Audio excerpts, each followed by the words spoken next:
Designed for you with the best of Google built in. And there it is, Google's second coming, the Pixel 2 smartphone, yet another big cell phone unveiling. It's a really crowded market at the moment. There are a lot of premium options for consumers to choose from. Events like these now appointment to view for tech fans. New speakers, new home assistants launched too. The phone is the big attraction here, though not necessarily the big draw. That is Google's AI, Google Assistant, which lives inside. Okay, Google, let's go home. Sure, let's go. Is there anything really here to get excited about? Is there anything that's going to change the world?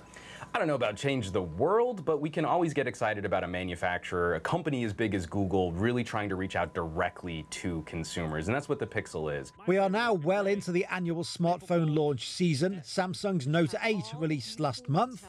Apple's new iPhone 2. The iPhone 10 on its way in a few weeks. And somewhere in the middle now, the not inexpensive Pixel 2.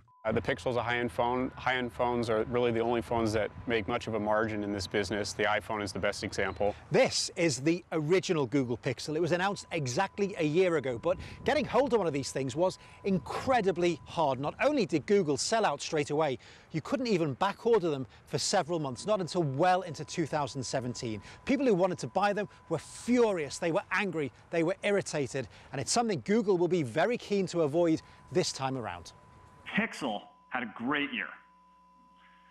I just wish we had a few more of them to go around. In fact, a year later, they're even joking about it. I think Google grossly underestimated the demand, the interest in an iPhone from Google, a really simplified product. So we're hoping that they have their manufacturing chains better positioned to deliver directly to consumers. But for a lot of markets, there aren't going to be opportunities to play with this phone in person. You're going to have to trust that your online order is going to make it. Google's strategy for years has been to get others to make its flagship devices on its behalf. They're popular because they run an unmodified version of the Android operating system.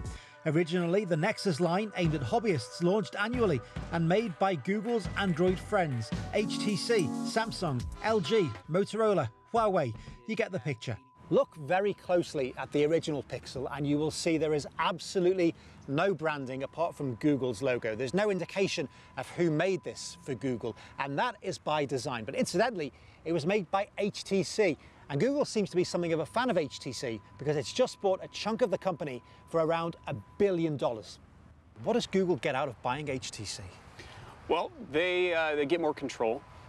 Google makes the Android operating system, and by buying this part of HTC, they will be able to closely coordinate their software development of their operating system with the hardware development, which should make for better technology overall. Be together, not the same. That is Android's mantra, and that's exactly what Google's doing with HTC, bringing the part it's purchased under the Google umbrella, but the rest of HTC remains independent. A match made in mobile heaven? Well, Google will hope so, and as the lucrative holiday shopping season draws near, that announcements like this will equals happy holidays for this tech giant.